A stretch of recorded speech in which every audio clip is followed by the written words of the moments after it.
Salam, the Islamic prepaid contract for future delivery. What if I told you there's a Shariah-compliant financial tool that allows advance payment for future goods, and it was used over 1,400 years ago to support farmers and stabilize trade? Welcome to Islamic Finance Unboxed. Today we will discuss Salam, a unique and historic Islamic financial instrument designed for prepaid purchases, and it's more relevant than ever in modern finance. What is Salam?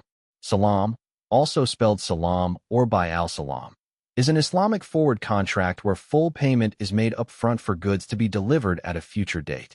It was introduced by the Prophet Muhammad, peace be upon him, to facilitate trade, especially agricultural, and ensure fairness and cash liquidity for producers. Salam helps buyers lock in prices, and sellers gain immediate capital to produce goods. However, the contract is only valid under specific Shariah conditions, making it distinct from conventional futures. The origin of Salam in Islamic history. The concept of Salam was established during the Prophet's time. Farmers in Medina often needed funds to harvest crops, but had no capital. The Prophet approved advance payment for specific, clearly defined goods delivered in the future. He said, "Whoever pays in advance for dates, let him do so for a specified measure and wait with a fixed time." Sahih al-Bukhari. This statement laid the groundwork for modern Salam contracts. How Salam works in practice. Let's break it down with a simple example. Imagine a wheat farmer and a food processing company.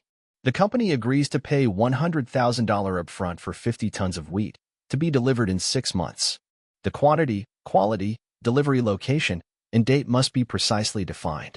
The farmer uses the advance to buy seeds, fertilizer, and equipment, removing the need for interest-based financing. This is Salam in action. No ambiguity, no delay in payment, and full compliance with Islamic principles. Key conditions for a valid Salam contract. To ensure Shariah compliance, several rules must be followed. 1. Full payment must be made at contract time. No partial payments. Delayed payment would make the contract under Islamic law. 2. The product must be known and measurable. Quality, grade, quantity, and delivery terms must be defined. Generic goods like wheat, rice, or manufactured items are allowed, but not unique items like real estate or rare art. 3. Specified delivery date in place. The timeline cannot be vague. Both buyer and seller must know exactly when and where delivery will occur. 4. Salam is generally for fungible goods. It is not suitable for unique or custom-built items. 5. The contract must be irrevocable. Once signed, both parties are bound unless mutually agreed to cancel. Parallel Salam, a modern application. One limitation of Salam is that the buyer takes on delivery risk. What if the goods don't arrive on time, or at all? This is where parallel Salam comes in. In this setup, a bank enters into a Salam contract with a manufacturer as buyer. Simultaneously, the bank enters a parallel Salam contract to resell the goods at a future date to another party. Importantly, both contracts are independent, meaning the bank can't shift its delivery obligation to the original producer. This allows Islamic banks to use Salam for structured finance, commodity trading, and even agriculture support schemes. In conventional finance system, the corresponding tool is forwards contracts. The point is Salam must be in the frames of Shariah compliance. Benefits of Salam in Islamic finance. Liquidity for producers. Farmers, artisans, and small manufacturers get immediate cash without riba, interest. Price certainty. Buyers hedge against future price volatility by locking in prices. No interest or gharar. Because payment is upfront and all terms are clear, Salam avoids uncertainty and riba. Inclusive finance. Supports rural economies and micro-enterprises by offering Islamic working capital solutions. Compatible with development goals. Salam is a sustainable financial tool aligned with SDGs, especially in agriculture and trade. When we look at Islamic finance tools side by side, Salam, Murabaha, and Istisna each serve a distinct purpose, but their core structures are very different. Salam is a forward contract where the buyer pays the full amount in advance, and the goods are delivered at a future date.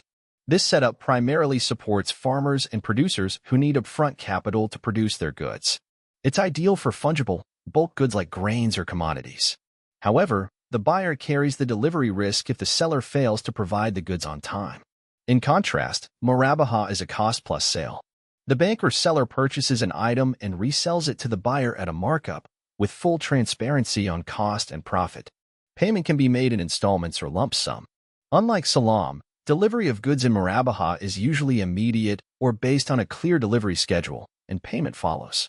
It's widely used for consumer goods, cars, or homes, where the product is already available or ready for delivery. Then comes Istisna, which is used for manufacturing or construction projects.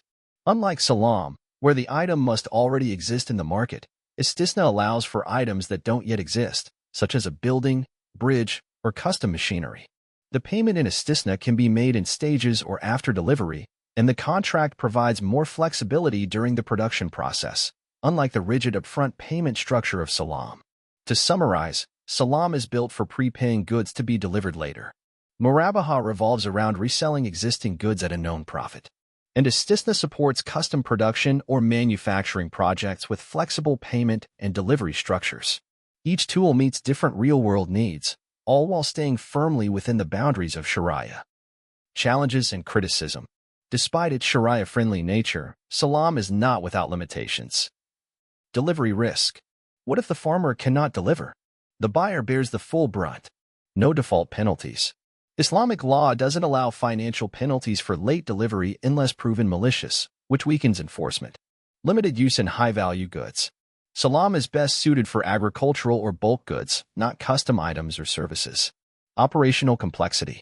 Banks must carefully structure contracts to stay compliant, which adds legal and administrative overhead. Use in Islamic banking. Modern Islamic banks have adapted Salam for agricultural finance, commodity trade finance, microfinance in rural areas, development programs supported by Islamic Development Bank, IDB. Some Islamic banks also offer Salam-based agricultural loans, especially in Sudan, Pakistan, and parts of Malaysia, where agriculture plays a key economic role.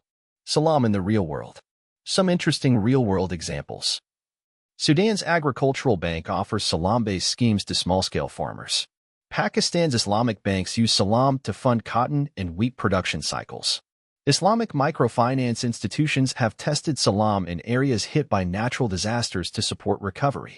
It's also gaining popularity in Islamic fintech, where smart contracts could be used to automate delivery terms. Salam proves that Islamic finance is not only about avoiding interest, but about enabling fair, real economy transactions that empower producers and protect buyers. It's an ancient tool with modern relevance. And as global demand for ethical finance grows, Salam may soon become a key enabler of inclusive, Shariah-compliant trade. Thanks for watching Islamic Finance Unboxed. If you found this video useful, give it a thumbs up, subscribe, and share it with anyone curious about Islamic finance. Up next, we'll explore Wakala, Islamic agency-based contracts and how they're shaping the modern financial world. Until next time, take care.